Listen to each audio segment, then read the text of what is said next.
You're now listening to Smart People You Meet at Parties, a podcast from Entrepreneur First, the world's leading talent investor. My name is Bernadette. I'm the General Manager of Entrepreneur First Singapore, and I'm privileged to speak with some of the sharpest minds in Southeast Asia's startup ecosystem. This podcast gives you a behind-the-scenes listen into the everyday conversations we have at EF with founders, investors, and thought leaders. Hi, everyone. Welcome to the next episode of SPYMAPs. This week, we're joined by Dr. Sripad Devalla. He is an entrepreneurial scientist who is also the co-founder and CTO of OriginHealth. With over 100 citations, Sripad completed his PhD from the Department of Biomedical Sciences at the National University of Singapore, where he was developing AI algorithms for medical imaging applications. Sripad has worked actively with clinicians and global healthcare groups, such as the Singapore Eye Research Institute, NHS in the UK, and the private health sector in India to translate AI from labs to clinics. Just 8 months ago, Sripad was at NUS, wrapping up and defending his PhD, and today he joins us as the CTO of OriginHealth, a company revolutionizing the world of pregnancy scans.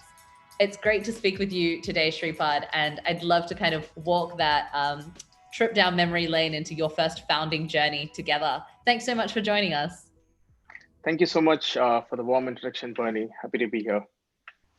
So Sripad is a wonderful founder from the first batch that I had the privilege of being part of here in EF Singapore, SG9. So Sripad, let's talk about, I guess, the beginning of 2020, which is a very different world back then, just a few months ago. Tell us about or actually I should say even earlier than that, tell us about the final months of your PhD at NUS and why you decided to take the leap from academia to entrepreneurship.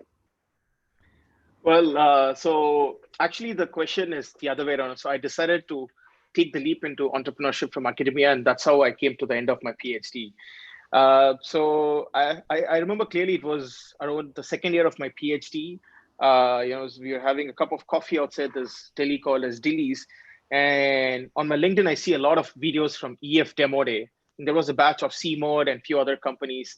And so they were all, the interesting thing is they were all my NUS alumni seniors. And I never knew until that day that it was actually possible for PhD students to get out and start a company on their own in deep tech space. For all I thought was, people can go out and, become professors or join industry as, scientists and stuff. But so looking at the demo day video of my seniors presenting their company and trying to raise funds and moving really fast from an ideation stage to building a product, which actually takes a longer time in academia. So this actually opened up an entire new career path in my mind. And I never even knew that, entrepreneurship was an option for me. So back then I decided that I want to do this, and I was exploring the landscape as to who are the players in the ecosystem who support this. And it turns out that EF was probably the best and probably still the best in launching deep tech startups from an ideation stage. And so EF had been my only career option since my mid of PhD. And so with that in mind, I think 2019, around September, I saw another post on LinkedIn from EF saying that the deadline for EF SG7 was closing soon. And I was too impatient to wait for the next cohort, which will begin in August. So when I applied for EF, and I told my supervisor that I want to finish my PhD fast because I already got into EF. Well, at that point of time, I only applied still. So when my supervisor was like, okay, so you can just wrap up your work soon and get going. So EF was also helpful for me to wrap up my PhD in 3.5 years. And so that was the journey coming into EF for me. That's really wonderful. What was it maybe that inspired you when you saw your seniors being able to do it? What made you confident that you could also do it? Honestly, I think it's the relatability element, because we have seen those folks, walk around the same corridors in NUS, sit in the same cafes and talk to professors and present in lab meetings and pretty much do the exact same thing what you're doing. But what made it possible for them was an ecosystem or a launchpad. And I realized that, if I'm able to relate to them at at such a level in US. And when I come out, even if I get the same launch pad, then what stops me from doing it? So I think that the element of relatability was the one. That's great to hear, Sripad, and we're really lucky to have worked with you as well. Finding the right co-founder has been described as just pivotal. It is one of those make or break moments, especially so early on in your founding journey. You're a first-time founder. How did you navigate your search for your CEO, given that you would most likely have been the CTO? So I'm a bit of a planner, and so what I do is before I take any life decision, I spend a really lot of time contemplating on it and writing it down. And so EF was something which I was planning for 2 years to get into, right? So on that note, the day I got into the EF program and they added me onto the Slack and dashboard, I started making a list of all the people who were in medical imaging or healthcare or AI. And this was probably 4 months before the cohort actually started. So I wanted to lock my co-founder and my idea probably several weeks before the actual start of the program itself. So I was working on in that process. I was there, and during that time, I realized that I did speak to a lot of wonderful tech folks who had expertise in medical imaging or AI and healthcare, who were interested in healthcare space as well. But something common I realized between me and them was that we all love to talk a lot about AI algorithms and computer vision, but nobody was, and we were talking more from a tech and academic perspective, but we were not really thinking from a product perspective. How do you make a piece of code impactful, and what does it mean for the users, and how do you make a livelihood out of it, right? Mm-hmm. So this was something that was missing for me, and that was the time I realized that I need to find a co-founder who is really good in business and who has commercialized deep tech companies before. So my focus slightly changed. And at that point of time, Jens was one of the candidates I was talking to. And honestly, I had no hope of working with Jens initially. Sorry, Jens, if you're listening to this for the first time, because again, in my defense, his background was in VR, AR, and property tech. And it had nothing to do with healthcare or AI. So I really thought that, he's probably just going to reject me after 10 minutes. But surprisingly, our first call went for 4.5 hours instead of just 10 minutes. And so I was so hopeful that this call will get cut in 10 minutes. I planned something for like 30 minutes later, and I couldn't do anything after that.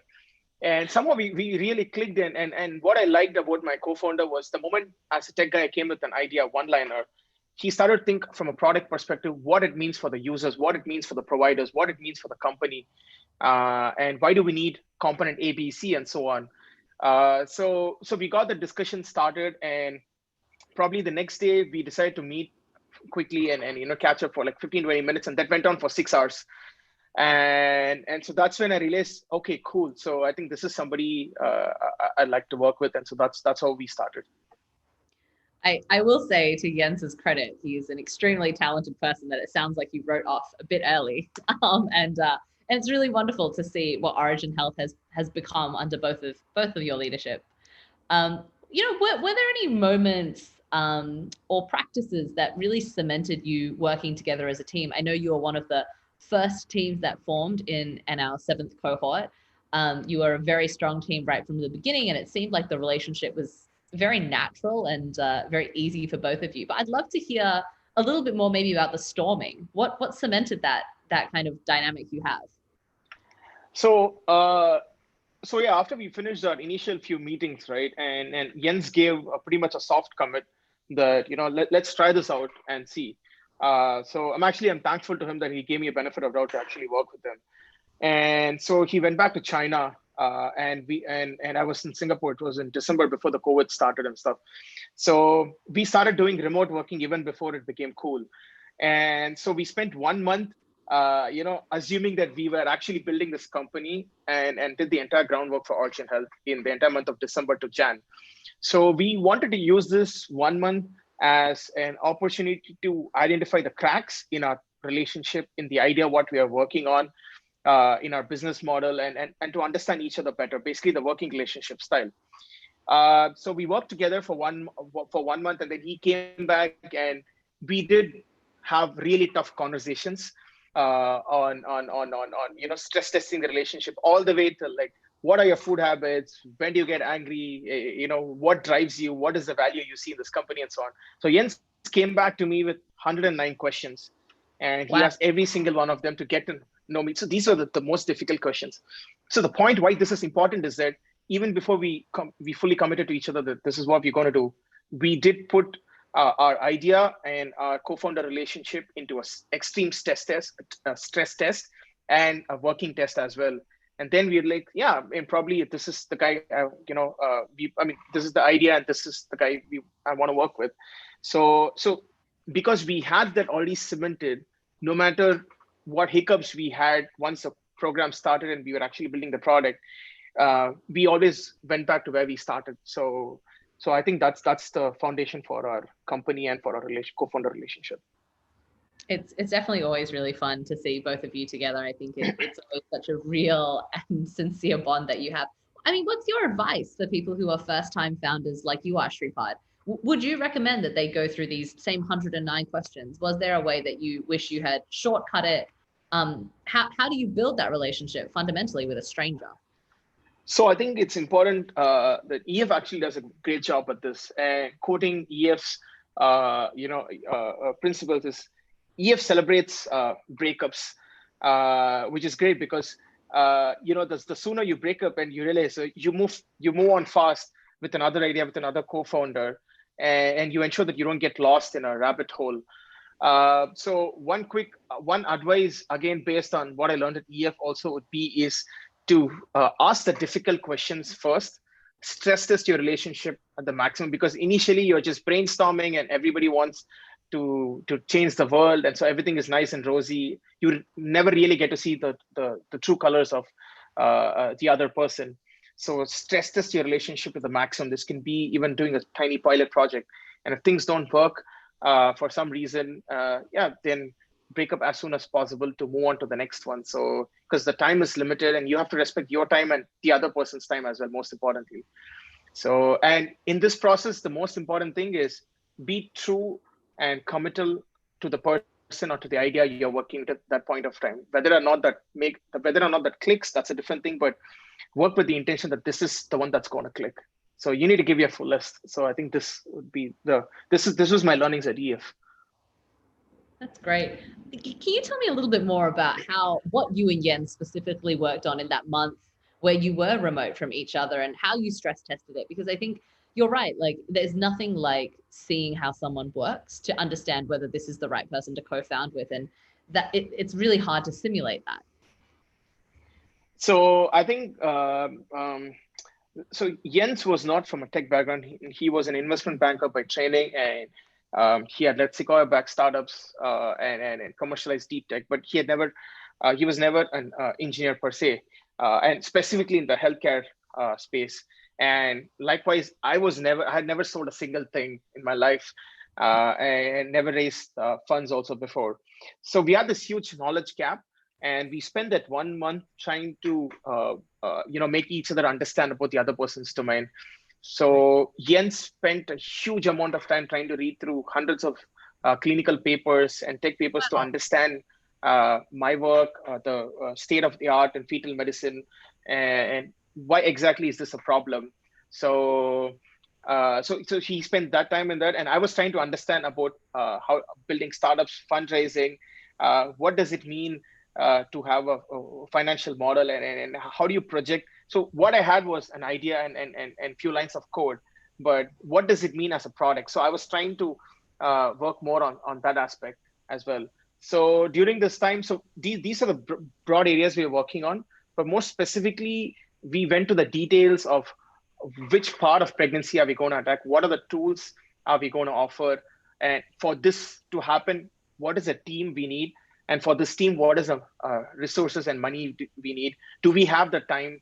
And what are the regulatory risks? And so it was to this level of planning which we had done. And again, I'd like to give the due credit to Jens for helping me structure during this 1 month to think on these lines. So yeah, so that was it. That sounds like a really fast start to a relationship, and definitely lessons I think that EF can take away from this as well, which is to encourage founders to stress test it early, and actually work tangibly together. And I really like what you said, Sripad, around being very committed to it. It's not actually a chance for you to explore the rest of the cohort. It's, can I make it work with this individual? And I think those are really valuable lessons for anyone who's thinking about joining a future cohort here in Singapore or maybe even further afield. I think one of the things that came across to our team when we worked with you and Jens was it felt like, and it was very clear that the trajectory of the business and both of you was so strong, and definitely up and to the right, as they say. But I'm sure there were downs throughout the journey. And I'd really love to hear about maybe some of your more challenging moments. I think we talk a lot about the successes of entrepreneurs. We don't talk so much about the times that it is grueling or the times that it feels bleak. And there are those moments as well, especially when you're in a pressure cooker like EF for 14 weeks in form. I'd love to hear what those moments were for you, because it certainly seemed really rosy on the outside. I'm getting a little bit of PTSD, but okay. Just kidding. So I think for us, the one of the mistakes we made earlier was we came up with a one-liner, and we tried to build a product around it by talking to scientists and probably specialists. But in fact, when our product was actually meant for novice users who want to become specialists. So Right. we were trying to build the product with the wrong type of people initially. And this was not just people, but also in terms of the geographic region. So we realized that our beachhead would be Singapore and India, but we never spoke to any clinician in India, like on the field, until like 3-4 weeks of start of EF program, because we could not go in, and we could not understand a lot of local context and sentiment. Although I'm from India and I had worked with private healthcare players there, but fetal medicine was something new for me as well. So during that time, we quickly planned a trip to India, and we both wanted to go, but his visa was taking a bit of time, and COVID was rushing in, and travel ban was, coming in place in a lot of countries. So we quickly went to India and traveled about 7 cities. And we even traveled about 2,000 kilometers just for a 10-minute meeting and stuff, just to understand who are the people you're solving the problem for, what exactly do they want. And a lot of times we got a lot of rejections here because we had something else in our mind in Singapore, but when we went down there, it was completely different. Yeah. So, and a lot of times there's this rejection, and it was more like, okay, can we just give this up? Maybe this is not even a problem. And when we came back, and then that's when we started to map out our the spectrum of people we had spoken with, the people who we want to build a product with, the people who need this product, and the people who are going to guide us in building this product. So this was one of one important moment for us. I think again regarding the challenges, probably once COVID started, the travel ban came in, and a lot of the clinicians who pledged to work with us, they got down with COVID. We were not able to get in data. We were not able to get in interns to start working with us. So we had all these challenges, but again, given Jens's past experience in running startups, we were able to quickly, migrate each one of them. So it's quite fun, but yeah. Yeah, I'm sure at the same time there were lots of different bumps. I think one of the things, you've come out the other side of it, and the short answer is not everybody does. And you're experiencing the founder's journey for the first time, maybe somewhat dissimilarly to Jens. What kept you going? What was the thing that drove you most during this time? So there are two parts to this. So the first one is, I think for both me and Jens, it was a personal connection to what we were trying to do. So we strongly believed in what we were trying to do. And after especially talking to a lot of clinicians, expecting mothers and families with, kids having birth defects that could have been detected. So having seen all this, we really found a purpose, and we were driven by our mission, which is to democratize quality prenatal care for every expecting mother. So the reason why I'm saying this is that in times of doubt, and when things were going down, this was something which we caught on to. And personally for me, the other aspect was my mother. So I lost my mother when I was 16, and she was one of the reasons why I'm a scientist today, is because of her. And she constantly pushed me and encouraged me in the field of science, used to get me all sort of chemicals and electronic items to do all my experiments in my school and stuff, right? So at the bottom of my heart, so that was a promise which I made to my mother, that I'll be a scientist for her 50th birthday. And I made it 1 year later. For her 51st birthday, I became a scientist. But in moments of doubt, I used to go back and look at the sacrifices my family has made for me. And now Jens has come in, and now we built a team, and the sacrifices the team has made. And it's actually so beautiful that even when you don't believe in yourself, and there is so many people who believe in you, the ecosystem in which I was put into EF, right? So looking at the belief and support from all these people, even when I want to give up sometimes, my inner consciousness does not want to let me down and take it forward. So I guess this was a driving force for me. That's really wonderful, Sripad. I didn't realize that your mom had been such a force in your life as well. And I think what you're doing now is an incredible testament to what she invested in you very early on in your life. And it's a really wonderful thing to come out of that nurturing. I guess similarly, people might say both of you are a young founding team of two men who are working on a problem that I would say mostly affects women. What do you say to these kind of naysayers who think maybe you're working in the wrong area? Are you experienced enough as neither of you are gynecologists? Tell me a little bit more about how you overcome those doubts. So we had this. So in all fairness, I think I have lost count of how many times people have asked us this question. You both are, what do two men have business in a women's health space? And what do two bachelors have something to do in a space that affects fathers and mothers? So we've got all these sort of questions. I think it goes back to the mission with which we started, the purpose. So when we were actually exploring what were the problems we can solve in obstetrics, I mean, in ultrasonography in general, in medical imaging that has not been touched much, we realized that obstetrics had been, kind of neglected a lot, as opposed to the other fields in MRI and CT, where things had moved really, really fast. So when Jens came in and spoke to me, one of the first points he mentioned was, let's build something that's really meaningful, that's going to impact every single family. And when we started to think about what is that one piece of medical technology which every family at some point of time could be using, people get diabetes, cancer, but touch wood, we don't want everybody in a family to get diabetes and cancer, but something which every family would at some point go through is probably pregnancy, either their wives or mothers or sisters or somebody. And it's a very beautiful journey. And we decided to be a part of it.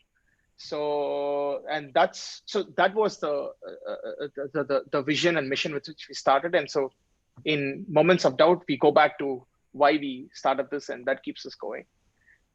Yeah, I know that it might be, it's always interesting, right? What business do you have solving this problem? And I think fundamentally at the root of it, it's not about whether you're men or women, it's about a problem that touches many parts of different humanity. And it's coming at it from that human lens, right? Of wanting to be able to scale your impact to as many people as you can, and coming at it from that perspective, rather than saying, if you fit these types of demographics, only you can solve these problems. And I think it's just opening that up to anyone, right? Whether it is men or women, being able to solve and cross-pollinate ideas and perspectives and solutions. Yep. Sripad, it is always such a pleasure chatting with you. I have one final question for you to wrap up the SPYMAPs series. This is season 2, and the question we're asking all our guests is to complete this sentence. So entrepreneurship is. So the question to you is, for you, entrepreneurship is? So I like to quote my co-founder Jens here, because I strongly believe in that. So it's about believing, right? So believe in your vision of the world you want to create, believe in the mission towards that, and believe in yourself, and find a team that believes in your mission and you believe in your team. So when this huge mass of collective belief comes together, I think this is an unstoppable force in moments of your weakness and skepticism. So entrepreneurship to me is a journey of continuously believing in yourself, in your team, in your vision, and in everything. So it's just about believing every single day that this is the world you want to create. It's a perfect way to wrap up. You guys are definitely two of the most inspiring founders I've had the pleasure of working with. The way you believe in your work, the way you work, and the way you are with one another, all of it is such a privilege to be a part of. So thank you so much for coming on, and hopefully we'll get Jens on in a future episode as well. I'm sure he would love that. So I want to say a big thank you to the guest today, Dr. Sripad Devalla, CTO of OriginHealth. This is a business founded right here in Singapore that is revolutionizing the world of pregnancy scans, not just here at home, but also in India and I'm sure in many, many more countries and for many, many more mothers to come. So thank you so much for joining us, Sripad. It's so nice to see you. Thank you, Bernie, so much for the opportunity. And one last point from my end would be, I'd like to express my sincere thanks and gratitude for EF Singapore that made this possible, that gave me a chance, that gave a chance for OriginHealth. So I'm indebted to EF as well. Thank you, guys. Oh man, this makes us look like it was a sponsored ad, and we got Sripad in a situation. No, it's a heartfelt thanks. Yeah. It's always really nice to chat with you, Sripad. Thank you so much for being our guest. I've learned and I've laughed, and that's just the best way to spend an evening. So thank you so much. Thank you so much, Bernie. Thank you for tuning in. If you enjoyed today's episode and are interested in founding your own company, apply via joinef.com. We'll help you find a co-founder, develop an idea, and launch your company from scratch. And most of all, we'll invest in you from day one. Applications are now open for our cohorts in Singapore, Bangalore, London, Paris, Berlin, and Toronto. To listen to more episodes of SPYMAPs, visit joinef.com. Thanks for listening.